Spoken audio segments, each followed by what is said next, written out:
성령님 이 시간 내주해 주시고 우리와 함께하여 주시옵소서. 오직 성령의 은혜로만 우리의 모든 문제가 해결될 수 있음을 믿습니다. 성령께서 우리의 영과 혼과 육을 주장하시고 특별히 간절한 기도 제목이 있고 2월 한 달을 하나님께 올려드리는 우리 하늘 가족들 가운데 이 시간 성령이여 강하게 임재하시고 성령님 우리를 도와주시옵소서.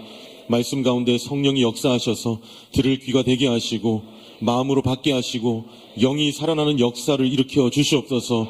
말씀과 기도와 찬양 가운데 질병이 떠나가게 하시고 우리 교회에 있는 악신이 떠나가게 하시고 막혔던 사업과 직장의 문제와 학업의 문제가 뚫어지게 하여 주시옵소서.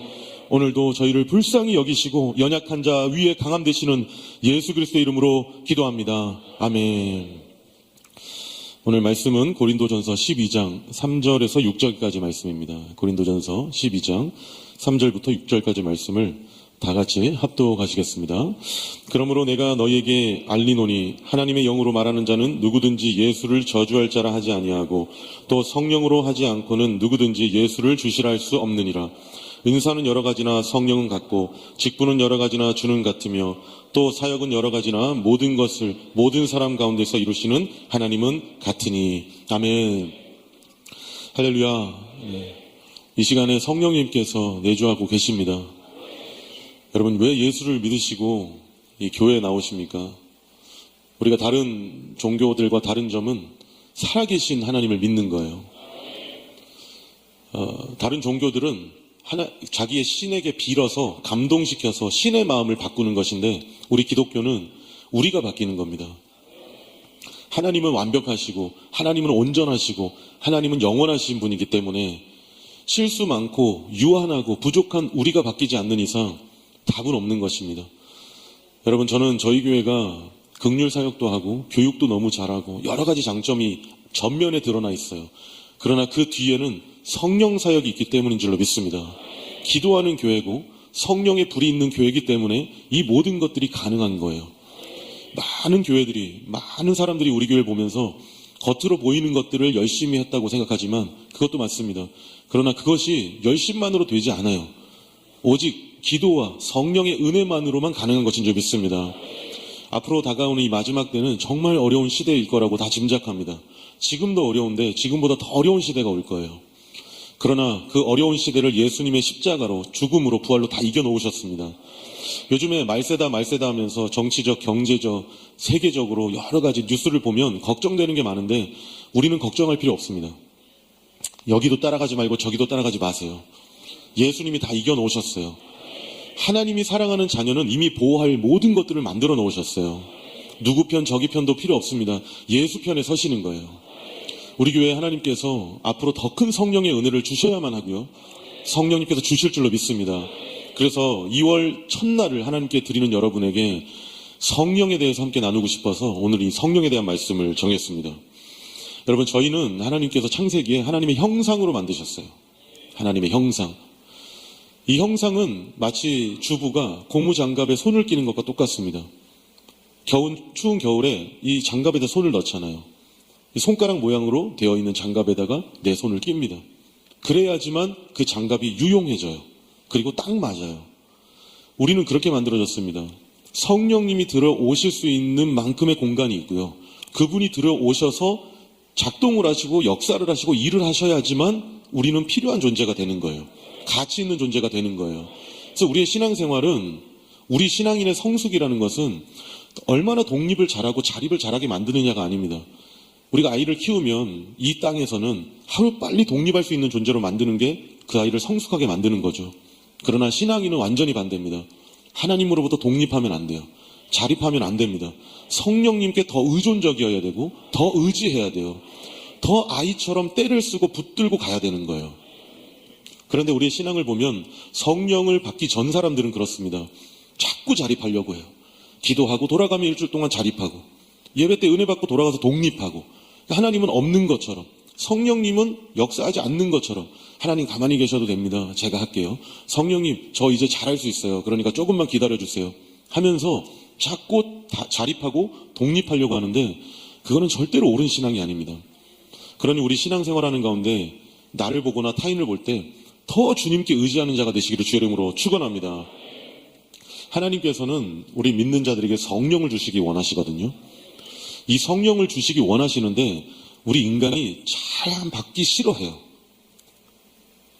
여러분 마음으로는 받고 싶다고 지금 아멘 하시지만 삶을 보면 우리가 알 수 있습니다. 성령님이 개입하시면 참 불편해하기도 하고 귀찮아하기도 할 때가 많아요. 그 성령의 개입이라는 것은 결국 훈련이 들어가는 거거든요. 이 하나님의 훈련은 광야에서 이루어집니다. 광야. 그런데 사단과 마귀의 유혹은 세상 천지에서 이루어져요. 그러니까 성령을 주시기 위해서 하나님이 하시는 훈련은 다 광야인 거예요. 여러분의 삶 가운데 어떠한 문제가 터지고 기도 제목이 발생을 했을 때 슬퍼하고 괴로워만 하지 마시고 하나님이 이제 나를 훈련하시는구나. 그리고 하나님께서 나를 하나님의 형상으로 만드시고 성령님이 들어오실 수 있는 형상으로 만들어 가시는구나를 기억하시고 절대 그 광야에서 벗어나서 세상에 가서 유혹당하고 넘어지지 마시고 그 훈련을 온전히 마치시기를 바랍니다. 오늘도 그 훈련 가운데 하나입니다. 2월 한 달도 그 훈련의 연속입니다. 사도행전 2장부터 시작되는 이 성령의 역사가 각 처의 각 나라의 각 교회에도 지금도 일어나고 있는 줄 믿습니다. 사도행전 2장 1절 말씀을 다 같이 읽겠습니다. 시작. 오순절 날이 이미 이르매 그들이 다 같이 한 곳에 모였더니. 이렇게 한 곳에 모이셔서 너무 감사합니다. 이건 하나님의 뜻입니다. 지금 온라인으로 이렇게 보고 계신 분들 중에는 어쩔 수 없이 출근하셔야 되고 또 몸이 불편하신 분들이 있습니다. 저는 이런 분들도 다 모인 거라고 믿어요. 왜냐하면 하나님은 성령님은 시간과 공간을 초월하세요. 뭐 벽도 없고 여기만 계신 분이 아니라 하나님은 어디나 계신 분이십니다. 여기에 계시든 집에 계시든 병실에 계시든 출근 중이시든 우리 하늘가족은 지금 한 자리에 모였습니다. 근데 사도행전 2장에 보면 언제 모였냐가 중요한데 오순절 날에 모였습니다. 이미 이르렀다라는 표현을 했거든요. 훈련을 받는 과정 가운데 언제까지나 훈련만 받는 게 아닙니다. 선수로 뛰는 순간이 와요. 근데 그게 내가 준비가 잘 되었을 때가 아닙니다. 절대로. 내가 훈련을 다 받았다고 내가 인정할 때가 아니라 하나님이 그냥 정하신 그때 선수로 뛰게 되는 거예요. 여러분 우리는 예수님의 제자가 돼야 되죠. 예수님의 제자가 되고 싶습니다. 그리고 우리는 예수님의 제자예요. 근데 성경을 우리가 잘 들여다보면 마태, 마가, 누가, 요한복음까지는 예수님의 제자라고 다 써 있어요. 근데 사도행전 2장부터 1장부터 사도행전에 들어오면서 사도라는 단어를 씁니다. 제자라는 단어가 없어지고 사도 요한, 사도 베드로, 사도 바울이라는 단어를 씁니다. 근데 왜 제자와 사도를 구분하셨을까요? 제자는 훈련생이에요. 예수님을 따라다니면서 계속 교육받는 거예요. 근데 예수님이 승천하시고 나서 이 사도행전에 오면서 성령이 임재하신 후부터 사도가 되는 거예요. 그러니까 우리는 진정한 사도가 돼야 됩니다. 그 사도가 되려면 성령이 임하셔야 돼요. 여러분 성령은 한 번 받고 끝나는 게 아닙니다. 성령은 끊임없이 우리 안에서 역사하셔야 되고요. 충만하셔야 되는 줄 믿습니다. 여러분은 사도십니다. 오늘 사도로 나가시는 거예요. 2월 한 달 동안 사도로 사셔야 돼요. 사도행전 1장 2절 말씀 읽겠습니다. 시작. 그가 택하신 사도들에게 성령으로 명하시고 승천하신 날까지 이를 기록하였노라. 아멘. 사도에게 성령으로 명하시는 거예요. 고린도전서 1장 26절부터 29절에 보면 이런 내용이 나옵니다. 읽지는 않겠습니다. 우리가 띄워는 놔주세요. 우리가 하나님 앞에 자랑할 것이 없다라는 거예요. 성령이 충만히 임하시려면 내 자랑할 것이 없어야 됩니다. 여러분 우리 하늘종합교회는 절대로 예수의 십자가와 부활과 성령의 능력 이외에는 서로 자랑하지 않는 교회가 될 줄로 믿습니다. 아무것도 자랑하지 말아야 돼요. 모이면 자랑하면 안 돼요. 여러분 자식 자랑도 하면 안 되고요. 가진 것도 자랑하면 안 되고요. 내가 높은 자리에 있어도 자랑하면 안 되는 거예요. 반대로 내가 낮은 자리에 있다고 부끄러워하면 안 되는 겁니다. 내 자랑은 오직 십자가와 예수밖에 없어요. 그 십자가 예수 없이는 나는 존재할 수 없기 때문에, 반대로 말하면 십자가와 예수 때문에 나는 살아났기 때문에 그것이 자랑인 줄 믿습니다. 먼저 성령이 임하시려면 자랑 없는 자로 만들어버리세요. 그래서 훈련을 받는 거예요. 여러분 세상 높은 분들도 훈련 받으면 나중에는 자기가 정말 무가치하고 무능력하고 무기력하다는 걸 깨닫습니다. 그게 먼저인 거예요. 여러분 오늘 첫날 특세 때 힘과 용기를 얻어가시길 바라요. 그러나 그것이 나의 자랑이 되면 안 됩니다. 내가 더 자립하고 독립하고 내가 더 자신감 있어지고 내가 뭔가 더 용기가 나서 내가 내 힘으로 무언가를 하려는 게 아니라 더 아이처럼 하나님을 의존하고 은혜 받았더니 내가 밥숟가락도 못 드는 존재인 걸 깨닫고, 성령 충만했더니 하나님 없으면 이 숨도 못 쉬는, 정말 세상 연약해도 나약한 존재가 없다는 걸 깨닫는 거예요. 그러면 그때부터는 십자가와 성령과 예수만 자랑이 되었기 때문에 하나님이 일을 하시는 줄로 믿습니다. 부귀 영화를 가졌다고 인격이 성숙한 게 아니더라고요. 많이 배웠다고 인격이 성숙한 게 아니더라고요. 살아보니까 그렇더라고요. 타인을 봐서가 아니라 제가 제 자신을 봐도 그렇더라고요.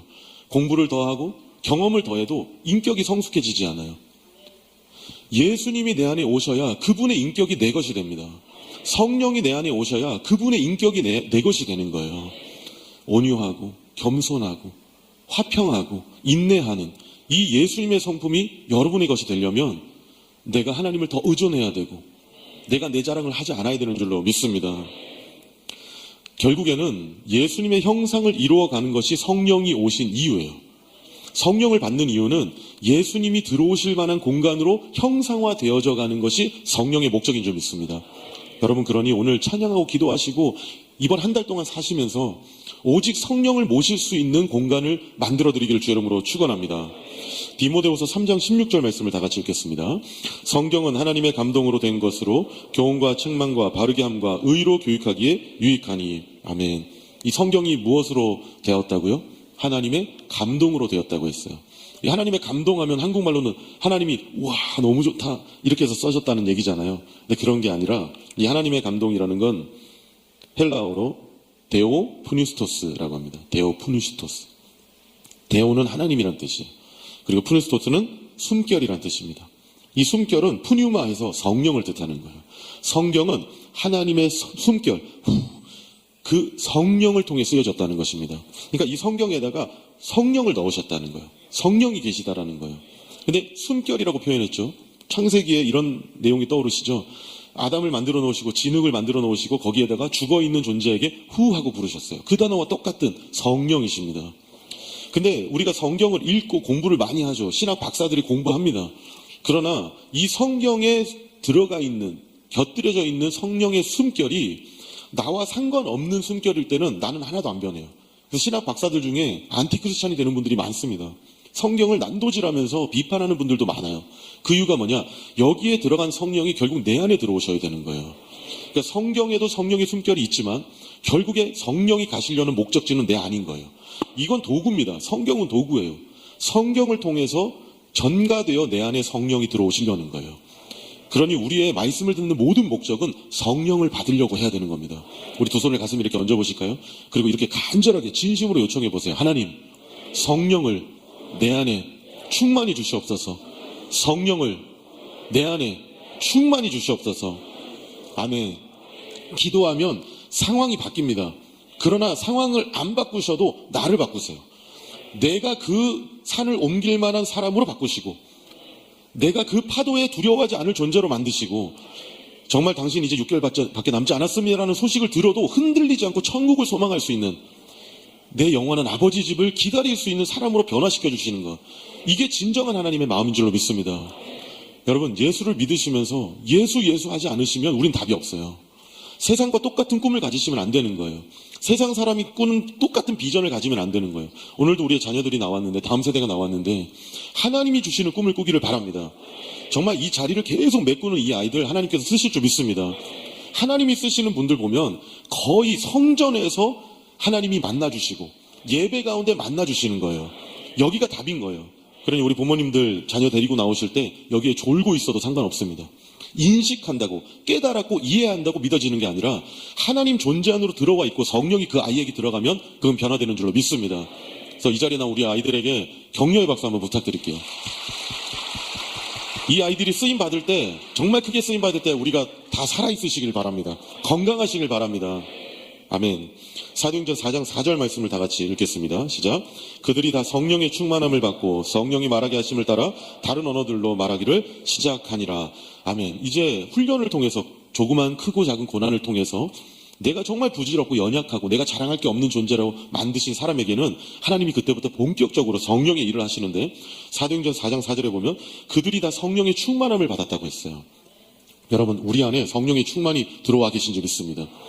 이 새벽에 나오시는 분들은 우리 교회 11조 같은 분들이라고 믿어요. 아멘. 하나님이 그 11조는 믿음이 있나 없나를 테스트 하시는 거라 그랬거든요. 그리고 그 11조를 통해 축복하나 안 하나 시험해 보라 그랬어요. 그러니까 여러분들은 우리 교회 축복을 가져오는 통로입니다. 그러니까 그 정말 큰 사명을 가지시고 새벽을 항상 지키셔야 되는 거예요. 할렐루야. 하나님께서 이 11조 같은 새벽의 기도의 사명을 주신 이유가 있습니다. 하나님은 모두를 사용하시는 건 아니에요. 기도하는 자리에 나오는 자를 통해 말씀을 하시는 거예요. 우리가 기도하는 것도 중요하지만 그분이 내게 말씀하시는 게 너무너무 중요합니다. 우리의 기도가 때로는 막 중언부언할 때도 있습니다. 하나님께서 중언부언할 바에 기도하지 마라 이 말이 아니에요. 때로는 중언부언하고 때로는 너무 피곤해가지고 성전에 나와서 기도하다 보면 졸 때가 있어요. 말씀 듣고 졸으실 때가 있잖아요. 근데 이 설교자는 다 보입니다. 근데 꼭 설교 마치고 나가면 어떤 분이 죄송하다 그럴 때가 있어요. 너무 피곤해서 잤대요. 그 말씀 안 하시면 차라리 낙심이 안 되는데 그 말씀 들으면 좀 그렇긴 하지만 여러분 부끄러워하지 마세요. 제가 어제도 새벽 한 2, 3시까지 잠이 안 오더라고요.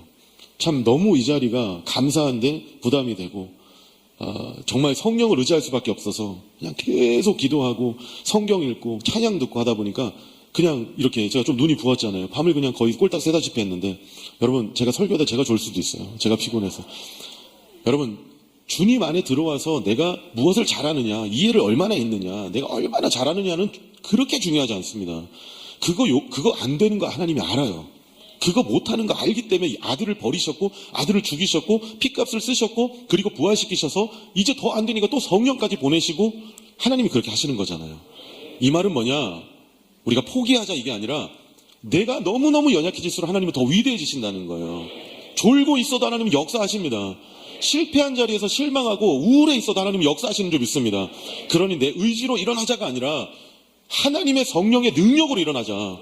성령 충만으로 일어나자. 원해야 돼요. 원하지 않으면 하나님은 부시고 들어오시는 분은 아닙니다. 환경을 바꾸시고 훈련을 하시지만 내 인격을 너무 존중하시기 때문에 똑똑 두드리시는 분이에요.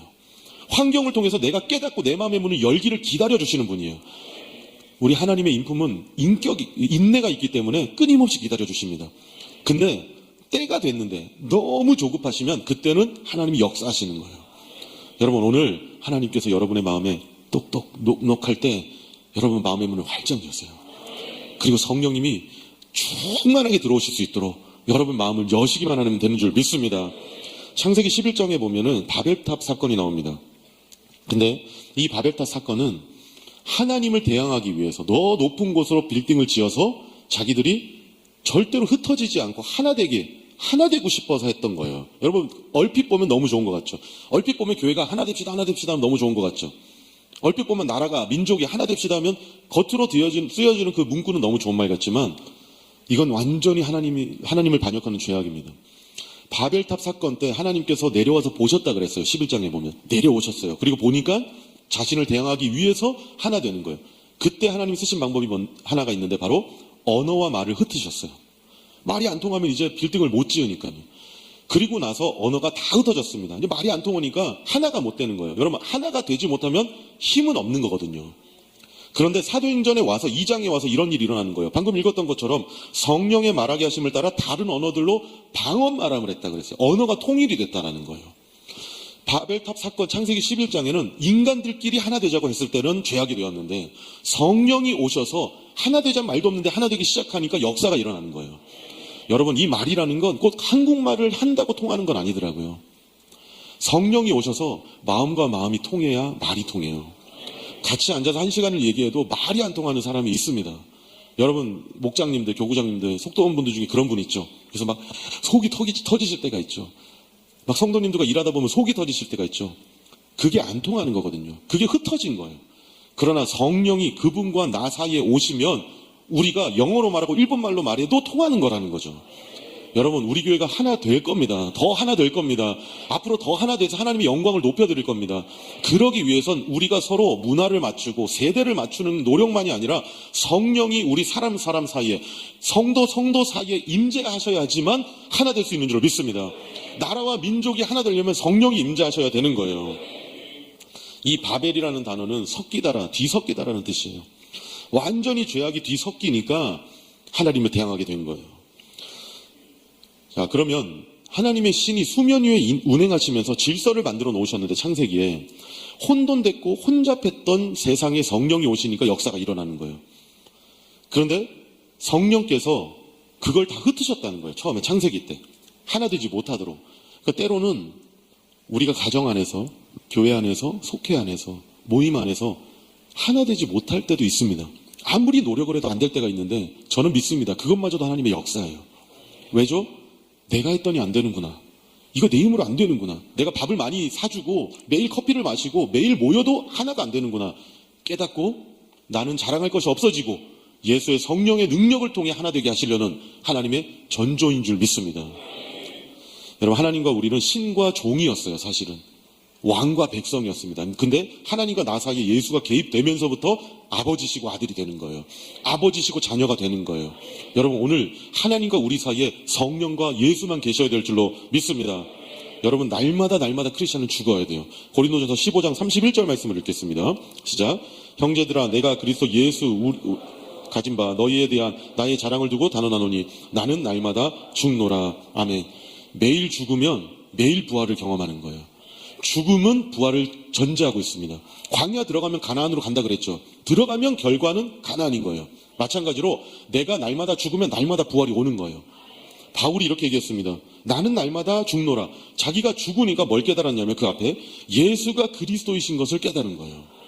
여러분, 우리는 너무나 다행히도 예수가 그리스도이심을 이미 깨달았습니다. 근데 아직도 깨닫지 못한 자들이 있어요.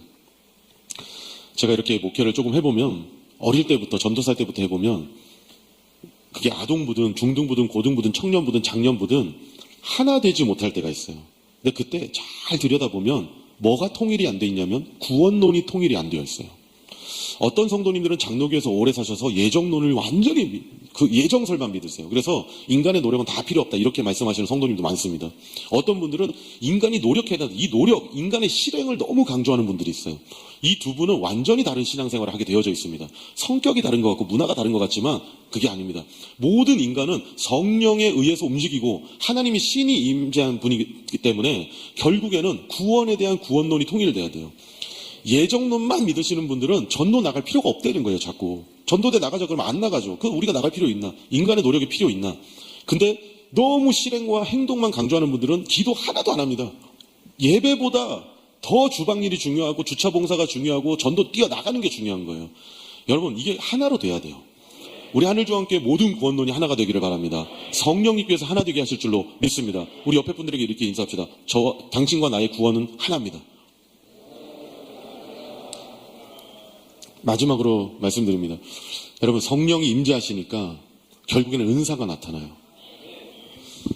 제가 이렇게 손을 들게 하면 아마 다 드실 텐데 방언 못 받으신 분 하면 손 드실 거예요. 예언 못 하시는 분, 통변 못 하시는 분, 귀신을 못 쫓아내시는 분, 질병 치유 못 하는 분, 사랑의 은사가 없는 분, 열매가 없는 분, 여기에 은사 구하지 않아야 될 분 한 분도 없는 거예요.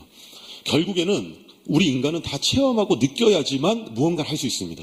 지식으로는 안 되는 거죠. 깨닫는다고 움직여지지 않아요. 안다고 움직여지면 모두가 쓰임받을 겁니다.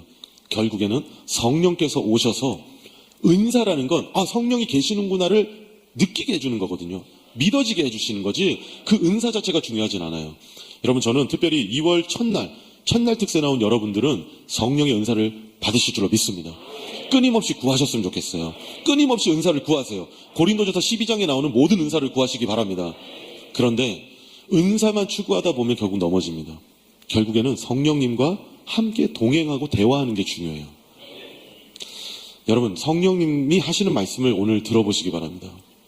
성령님이 하시는 말씀을 들으셔야 돼요. 이정숙 집사님이라는 분이 있습니다. 이분은 약사세요. 근데 이분이 정말 기가 막힌 인생을 살아오셨더라고요. 여러 방송에도 나오셨고 크리스찬 기사에도 나오신 분인데, 이정숙 집사님은 어릴 때 아버지가 돌아가셨어요. 초등학생 때. 근데 20살 때 어머니도 돌아가셨어요. 고아가 된 거죠.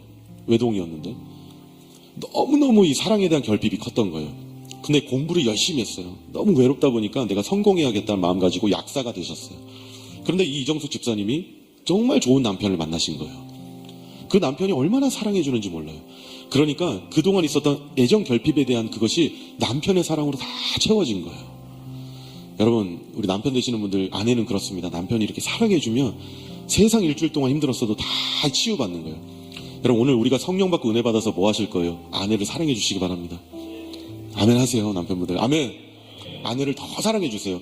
내 아내가 어릴 때부터 겪어왔던 그 수많은 상처, 남편이 손잡아주고 끌어안아주고 뽀뽀해주고 예쁘다고, 안 예뻐도 예쁘다고 하면은 기뻐합니다. 예쁘다고 하고 그러면 채워지는 거예요. 이정수 집사님이 그랬던 거죠. 다 채워진 거예요. 근데 그 순간부터 좀 신앙이 식어가기 시작했대요. 남편이 다 채워주는 것 같으니까. 근데 그러던 어느 날 2018년도에 남편이 빗길에 운전하다가 교통사고로 또 돌아가세요. 아버지 돌아가셨죠? 어머니 돌아가셔서 고아로 살다가 겨우 남편 만났는데 남편이 죽어요. 이 집사님이 그제서야 번뜩 정신을 차리고 주님 앞에 나와서 기도하는데 처음 기도가 이렇게 나오더래요. 하나님, 왜 또 저예요? 왜 또 저예요? 제가 부끄러워서 못 살겠어요. 힘든 게 아니라 부끄럽다는 거예요. 믿는데 자꾸 고난이 생기니까 너무 부끄럽다는 거예요. 그렇게 원망이 될 수가 없더래요. 계속 원망만 되더래요. 이미 어릴 때부터 고아로 살았으니 그 상실에 대한 것들은 이미 무뎌진 거예요. 남편이 죽은 슬픔보다 더 원망스러웠던 거예요. 그런데 며칠이나 됐을까요? 계속 기도하고 기도하는데 하나님이 말씀하시더래요. 내가 그런 상실감을 가지고 너를 가졌다라는 거예요. 내 아들을 이 땅에 보내서 내 아들을 죽이고 너를 가졌다. 너 이제 더 이상 고아로 내버려 두지 않기 위해서 내가 성령을 주노라. 그때부터 이 집사님이 기도하기 시작하면서 성령의 말하게 하심을 따라 기도하기 시작하신 거예요. 그리고 이분이 방송과 집회를 다니면서 그 성령 받은 은혜를 나누기 시작하신 거예요. 그 역사가 일어나기 시작하신 거예요. 그러면서 이 집사님은 모든 것이 치유되었다. 아버지도 어머니도 줄 수 없었던 위로와 남편도 줄 수 없었던 그 사랑을 내가 다 받았다라는 고백을 하는 걸 보았습니다. 사랑하는 한해 가족 여러분, 진정한 아버지는 하나님이십니다. 여러분, 무언가 상실되셨어요? 결핍되셨어요? 비타민은 눈꺼풀이 떨리면 비타민 결핍이에요. 어둠은 빛의 결핍이에요. 우리의 두려움과 슬픔과 외로움은 성령의 결핍인 줄로 믿습니다. 오늘 이 찬양 다 같이 하시다가 하나님만 찾으시기 바랍니다. 성령 충만히 받으시기 바랍니다. 2월 한 달 승리하시기를 주 이름으로 축원합니다. 우리 시간 다 함께 일어나서 찬양하시겠습니다.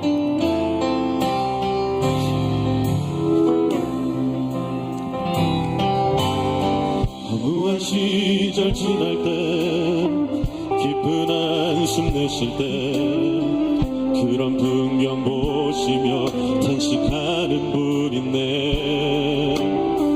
고와 같이 너희를 버려두지 않으리. 함께하리라. 성령이 오셨네. 성령이 오셨네. 성령이 오셨네. 내 주에 보내신 성령이 오셨네. 우리 인생 가운데 시 찾아오셔서 그 나라 품게 하시네. 허무한 시절 지날 때, 허무한 시절 지날 때, 깊은 한숨 내쉴 때, 그런 풍경 보시며 탄식하는 분 있네. 고와 같이 너희를 버려두지 않으리. 내가 너희와 영원히 함께하리라. 성령이 오셨네. 성령이 오셨네.